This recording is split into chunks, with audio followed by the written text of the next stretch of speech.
Hello what's up guys, welcome back to my channel CC Mantra education Ajmer. तो student, जैसा कि आप लोग जानते हैं, हम पढ़ रहे हैं क्लास 12 बिजनेस स्टडीज़ का चैप्टर 2 प्रिंसिपल्स ऑफ मैनेजमेंट।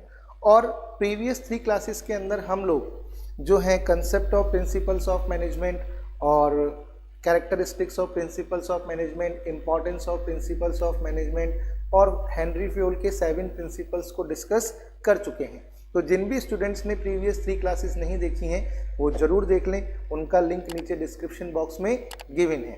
इस क्लास के अंदर हम हेनरी फ्योल के जो रिमेनिंग 7 प्रिंसिपल्स हैं उनको डिस्कस करेंगे। तो चलिए स्टूडेंट्स, हम लोग पढ़ना स्टार्ट करते हैं।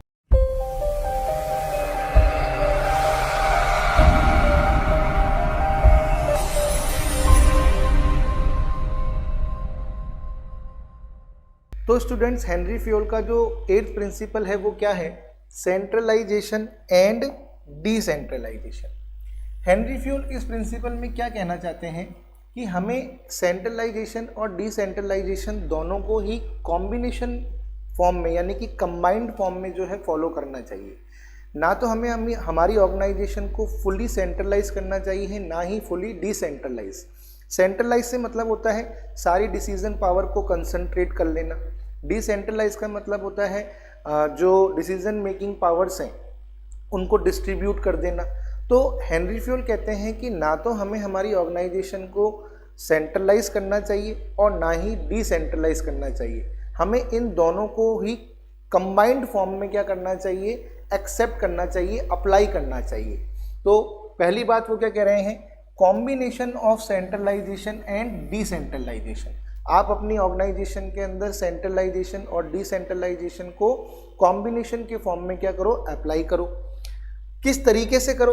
कि decision should be taken by top management, यानी कि जितने भी मेजर इश्यूज हैं, मेजर डिसीजंस हैं, वो किसके पास होने चाहिए?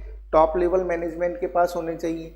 And routine decisions can be taken by managers working at middle and lower level।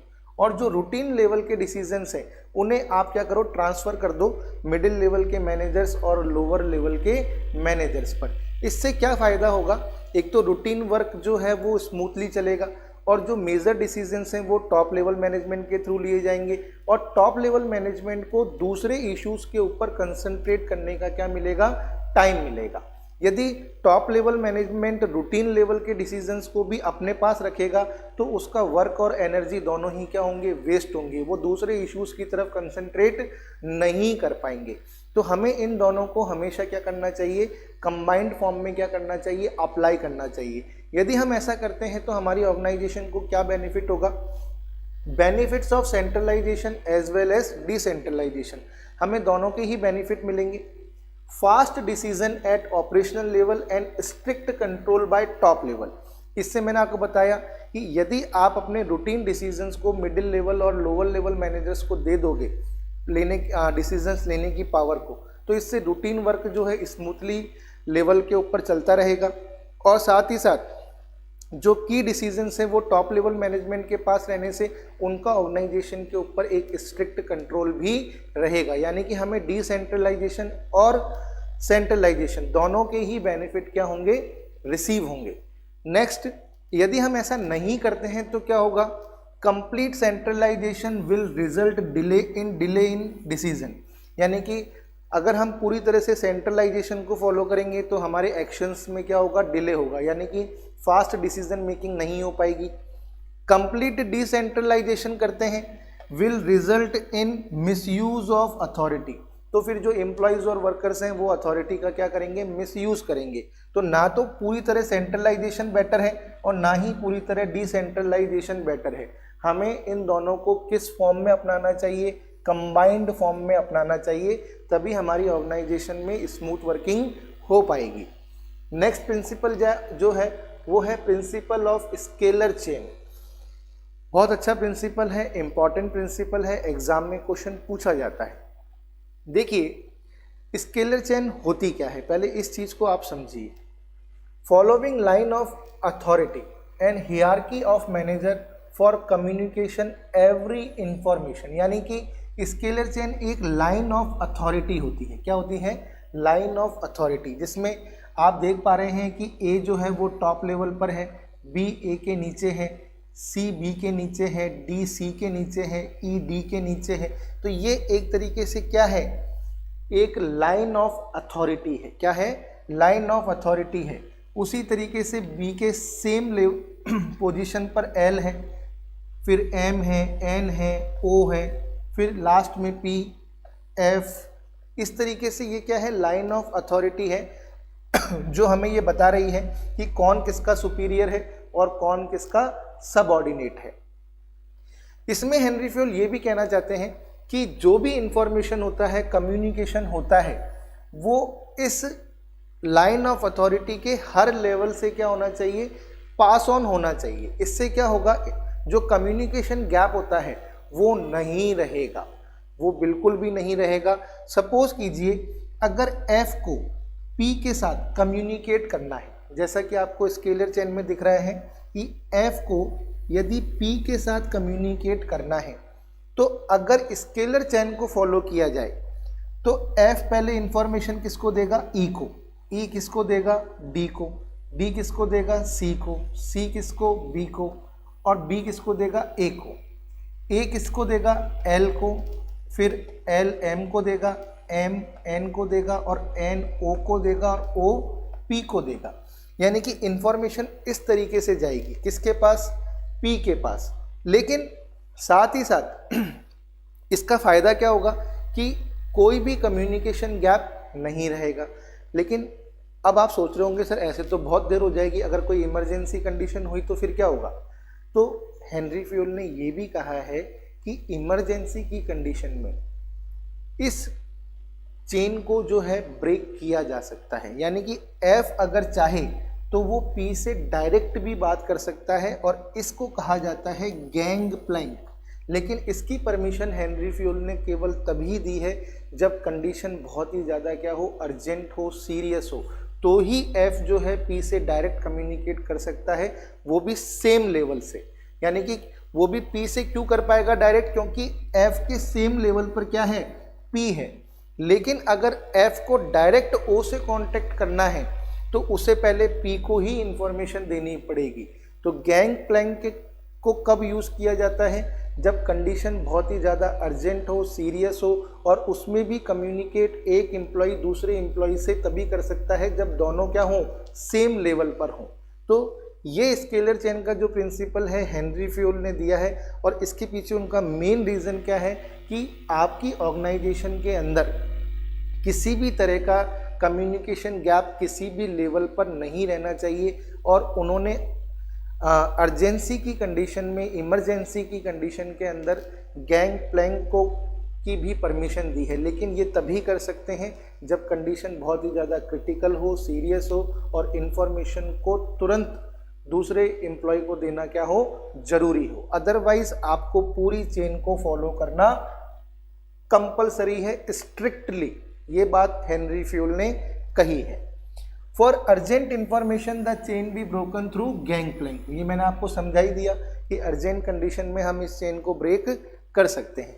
यदि हम स्केलर चेन को फॉलो करते हैं तो इससे हमारी ऑर्गेनाइजेशन को क्या फ़ायदा होगा, orderly and smooth flow of information. ये मैंने बता ही दिया, इंफॉर्मेशन ऑर्डरली और स्मूथली जो है हर लेवल पर पहुंच जाएगी। Clear lines of authority and responsibility relationship. Scalar chain authority और रिस्पॉन्सिबिलिटी को भी क्लियरली क्या करती है, डिफाइन करती है। यदि हम इस प्रिंसिपल को फॉलो नहीं करते हैं तो क्या होगा, इंफॉर्मेशन में not flow in orderly direction. Information जो है ऑर्डरली डायरेक्शन में फ्लो नहीं होगी, कम्युनिकेशन गैप आ जाएगा। दूसरा, authority and responsibility relationship will not be clear. और अथॉरिटी और रिस्पॉन्सिबिलिटी का रिलेशनशिप भी क्लियरली मेंटेन नहीं हो पाएगा। हमें ये मालूम ही नहीं पड़ पाएगा कि कौन सुपीरियर है और कौन सबऑर्डिनेट है। तो स्केलर चेन के प्रिंसिपल को फॉलो करना बहुत ज़रूरी है। नेक्स्ट प्रिंसिपल क्या है, नेक्स्ट प्रिंसिपल है principal of order. Principal of order का मतलब यहाँ पर कमांड से नहीं है। यहाँ पर हेनरी फ्यूल कहना क्या चाहते हैं प्रिंसिपल ऑफ ऑर्डर के थ्रू, कि fixed and right place of every man and every material. Organisation के अंदर हर व्यक्ति पर्सन की और मटेरियल की जो है फिक्स्ड और राइट प्लेस होनी चाहिए। No wastage of time in search of a person and material, यानी कि अगर हम किसी डिपार्टमेंटल स्टोर में जाते हैं तो हम देखते हैं कि मैन और मटेरियल बहुत ही सिस्टमेटिक वे में क्या होते हैं, अरेंज होते हैं।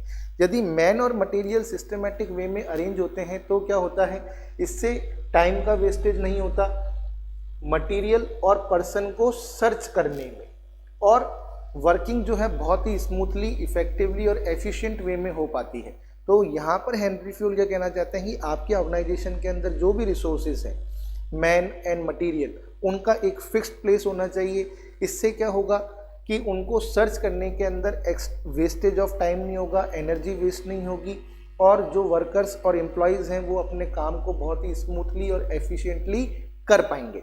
यदि आप ऑर्डर के प्रिंसिपल को फॉलो करते हो तो आपके ऑर्गेनाइजेशन को क्या फ़ायदा होगा sorry student, efficient use of resources as no time in wasted in tracing the resources. आप अपने रिसोर्सेज को बहुत ही एफिशिएंट वे में यूज़ कर पाओगे और उनको ट्रेस करने के अंदर आपको टाइम वेस्ट नहीं करना पड़ेगा। Smooth and systematic working of organisation, और वर्किंग ऑर्गेनाइजेशन की बहुत जो वर्किंग है वो बहुत ही स्मूथ और सिस्टमेटिक हो जाएगी। और यदि आप नहीं करोगे तो क्या होगा, inefficient use of resources due to loss of time and energy in search of resources. इससे आपके रिसोर्सेज का बेटर यूज नहीं हो पाएगा, आपकी टाइम और एनर्जी दोनों ही वेस्ट होंगे मैन और मटेरियल को सर्च करने में। Lack of discipline in the organisation, और इससे डिसिप्लिन भी जो होगा वो आपके ऑर्गेनाइजेशन में बिगड़ जाएगा, क्योंकि सब में कन्फ्यूज़न क्रिएट हो जाएगा, सभी एक दूसरे के साथ जो है कन्फ्लिक्ट करने लग जाएंगे। तो ऐसा सिचुएशन पैदा नहीं हो, तो उसके लिए ज़रूरी है कि आपकी ऑर्गेनाइजेशन में जो भी मैन और मटेरियल है उनकी एक फिक्स्ड और राइट प्लेस होनी चाहिए, ताकि उनको सर्च करने के अंदर किसी भी तरह का टाइम वेस्ट नहीं हो, एनर्जी वेस्ट नहीं हो, और हम अपने रिसोर्सेज को एफिशिएंट वे में क्या कर पाएँ, यूज़ कर पाएँ। नेक्स्ट प्रिंसिपल क्या है, नेक्स्ट प्रिंसिपल है प्रिंसिपल ऑफ इक्विटी। इक्विटी से मतलब है समानता। आपको अपने एम्प्लॉयज़ और वर्कर्स के साथ fair, kind and justice treatment करना चाहिए, यानी कि किसी भी एम्प्लॉय के साथ आपको किसी भी तरह का भेदभाव नहीं करना चाहिए, चाहे वो किसी भी कास्ट का हो, चाहे वो किसी भी रिलीजन का हो, चाहे वो कोई सी भी लैंग्वेज बोलता हो, चाहे उसके कोई सी भी बिलीफ हो, चाहे वो किसी भी जेंडर का हो, चाहे वो किसी भी देश का हो। इनमें से किसी भी बेस पर आपको अपने एम्प्लॉय के साथ किसी भी तरह का डिस्क्रिमिनेशन नहीं करना है। आपको अपने एम्प्लॉयज़ के साथ फेयर, काइंड और जस्टिस ट्रीटमेंट करना है। यदि आप ऐसा करते हो तो आपको इसके क्या एडवांटेजेस मिलेंगे, improved satisfaction and motivational level among employees. इससे एम्प्लॉयज़ का सेटिस्फैक्शन और मोटिवेशन लेवल क्या हो जाएगा, इम्प्रूव हो जाएगा।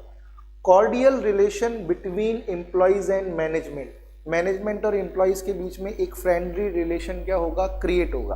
और यदि आप ऐसा नहीं करते हो तो क्या होगा, decrease in satisfaction and motivation level of employee. जो आपके एम्प्लॉयज़ हैं उनका सेटिस्फैक्शन और मोटिवेशन लेवल डिक्रीज हो जाएगा। और unhealthy relations between employees and management, और मैनेजमेंट और एम्प्लॉयज़ के बीच में एक अनहेल्दी रिलेशन जो होगा वो क्रिएट होगा। तो आप इस बात का बिल्कुल भी ध्यान रखें, बिल्कुल ध्यान रखें कि किसी भी एम्प्लॉय के साथ आपको किसी भी तरह का डिस्क्रिमिनेशन नहीं करना है, चाहे वो किसी भी कास्ट का हो, किसी भी रिलीजन का हो, किसी भी बिलीफ को मानता हो, किसी भी लैंग्वेज को बोलता हो, किसी भी कंट्री का हो। और आपने देखा भी होगा कि मल्टीनेशनल कंपनीज़ के अंदर अलग अलग पर्सन्स अलग अलग नेशन के जो है काम करते हैं। और इसका एक बेस्ट एग्जांपल है गूगल। गूगल के अंदर जो सीईओ हैं वो सुंदर पिचई जो हैं वो इंडिया के हैं, यानी कि बिलोंग करते हैं किससे, इंडिया से। तो अगर वो डिस्क्रिमिनेशन करेंगे, गूगल जैसी कंपनी अगर इसको फॉलो करे, तो आप सोचिए कि बिल्कुल होता ही नहीं है। मल्टीनेशनल कंपनीज कितना भी होती हैं, उसका बेस्ट एग्जांपल आप गूगल को ले सकते हैं कि गूगल के जो सीईओ हैं सुंदर पिचई जो हैं वो इंडिया से बिलोंग करते हैं। तो ये बहुत बड़ी बात है और ऐसा होना भी चाहिए।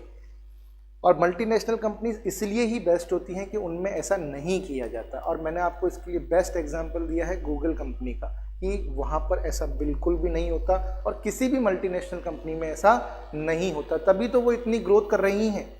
आगे देखिए नेक्स्ट, नेक्स्ट क्या है, stability of tenure of personnel. Stability of tenure of personnel का मतलब क्या है, नो फ्रीक्वेंट ट्रांसफर और termination, giving a minimum time to settle down और प्रोवाइडिंग जॉब सिक्योरिटी। इस प्रिंसिपल में हेनरी फ्यूल ने क्या कहा है कि आपको अपने एम्प्लॉयज़ और वर्कर्स को जॉब सिक्योरिटी देनी चाहिए। यदि आप उनको जॉब सिक्योरिटी देंगे तो इससे क्या होगा कि वो अपने वर्क को बहुत ही इफेक्टिवली और एफिशिएंटली परफॉर्म करेंगे। लेकिन अगर उन्हें जॉब की इनसिक्योरिटी रहेगी तो ना तो वो काम करने के लिए मोटिवेट होंगे, उनके अंदर एक हमेशा डर बना रहेगा, वो अपने एफिशिएंसी लेवल को भी इम्प्रूव करना नहीं चाहेंगे। तो हमेशा इस चीज़ का ध्यान रखना चाहिए कि हमें हमारे एम्प्लॉयज़ और वर्कर्स को एक जॉब सिक्योरिटी ज़रूर देनी चाहिए। साथ ही साथ उन्हें सेटल डाउन होने के लिए एक मिनिमम टाइम भी देना चाहिए, क्योंकि हर एम्प्लॉय को एक ऑर्गेनाइजेशन के अंदर सेट होने के लिए कुछ समय तो लगता ही है। तो हमें ये उनको ज़रूर देना चाहिए, तभी वो अपने आप को सेटल डाउन करके वर्क को इफ़ेक्टिवली और एफिशिएंटली परफॉर्म करेंगे।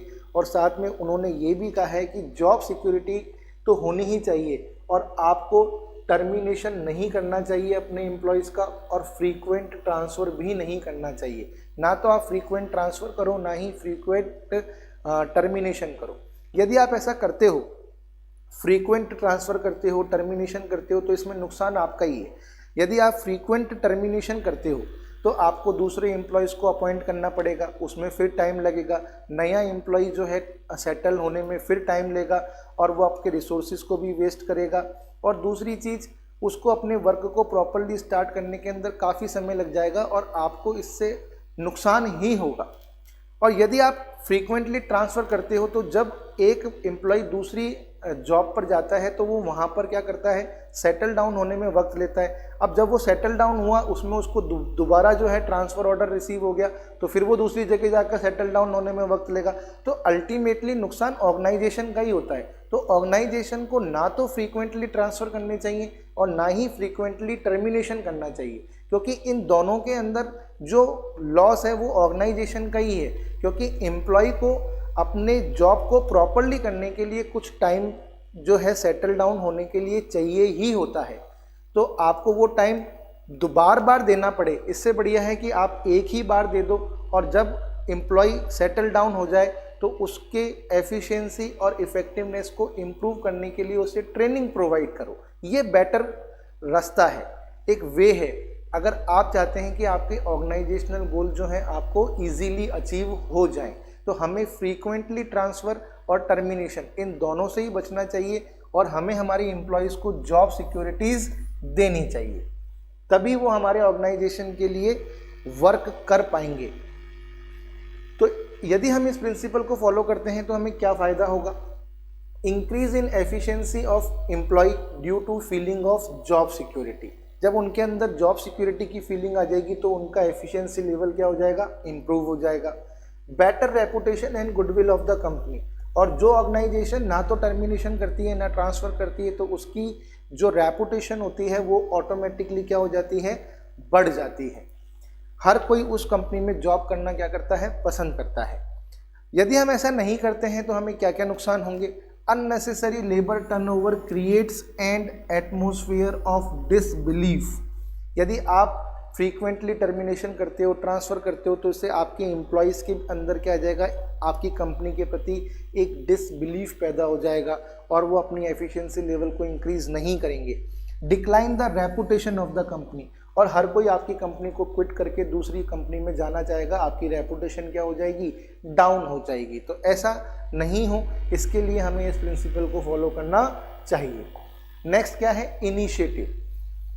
इस प्रिंसिपल में हेनरी फ्यूल कहना चाहते हैं कि आपको अपने एम्प्लॉयज़ को इनकरेज करना चाहिए, किसके लिए, ताकि वो आपको सजेशंस दें। Encourage employees to give suggestions, यानी कि उनको इस तरह से मोटिवेट करो कि वो आपको आगे होकर क्या करें, सजेशंस दें, क्योंकि कभी कभी छोटे सजेशंस भी बहुत बड़ा बड़ा फ़ायदा करा देते हैं। तो यहाँ पर हेनरी फ्यूल का जो मोटिव है वो क्या है कि आपको अपने एम्प्लॉयज़ को अपॉर्चुनिटी देनी चाहिए कि वो जो प्लान आप बना रहे हो उसके अंदर कंट्रीब्यूट कर सकें। यदि आप अपने एम्प्लॉयज़ को अपने प्लानिंग के अंदर कंट्रीब्यूट करने का मौका देते हो तो इससे उनका मोटिवेशन लेवल और ज़्यादा इंक्रीज हो जाता है, उनकी कंपनी के प्रति जो बिलोंगिंगनेस है वो बढ़ जाती है और उनकी एफिशिएंसी लेवल भी इंक्रीज हो जाती है और वो एक कंपनी को अपनी कंपनी मानकर वर्क करने लगते हैं। Develop feeling of belongingness and motivate employee, और यदि आप ऐसा करते हो तो मैंने बता ही दिया, इससे एम्प्लॉयज़ के अंदर बिलोंगिंगनेस और उनका मोटिवेशन दोनों ही क्या हो जाते हैं, इंक्रीज हो जाते हैं। यदि आप अपने एम्प्लॉयज़ को इनिशिएटिव लेने की अपॉर्चुनिटी नहीं दोगे तो इससे आपको बहुत सारा नुकसान भी हो सकता है। और यदि हम इस प्रिंसिपल को फॉलो करते हैं तो हमें क्या क्या फ़ायदे होंगे, increase in mental growth and feeling of belongingness in employees, इससे एम्प्लॉयज़ की मेंटल ग्रोथ होगी और उनमें ऑर्गेनाइजेशन के प्रति बिलोंगिंगनेस बढ़ेगी। It increase commitment of employees towards the organisation, और उनमें ऑर्गेनाइजेशन के प्रति कमिटमेंट्स जो है फुलफिल करने की भावना भी क्या होगी, बढ़ जाएगी। और यदि आप ऐसा नहीं करोगे, leads to frustration among employees, employees के अंदर फ्रस्ट्रेशन आएगा, उन्हें लगेगा कि यार हर प्लान हमारे ऊपर क्या है, थोपा जा रहा है, हमसे तो कुछ पूछते ही नहीं है, बस हमको कहते रहते हैं, हमें ऑर्डर ही ऑर्डर देते रहते हैं, तो उनके अंदर एक फ्रस्ट्रेशन सा क्रिएट हो जाता है। तो आपके एम्प्लॉयज़ में फ्रस्ट्रेशन क्रिएट नहीं हो, इसके लिए ज़रूरी है कि आप जो भी प्लानिंग कर रहे हो उसमें अपने एम्प्लॉयज़ को पार्टिसिपेट करने का मौका दो। दूसरा, लैक ऑफ इनिशिएटिव में create an atmosphere of non cooperation, और यदि आप उन्हें इनिशिएटिव का मौका नहीं दोगे तो वो आपके साथ कॉपरेट भी नहीं करेंगे, क्योंकि उनको आपका प्लान एक ऑर्डर की तरह महसूस होगा। ठीक है, तो ऐसा हमें नहीं करना चाहिए और इस प्रिंसिपल को फॉलो करना चाहिए।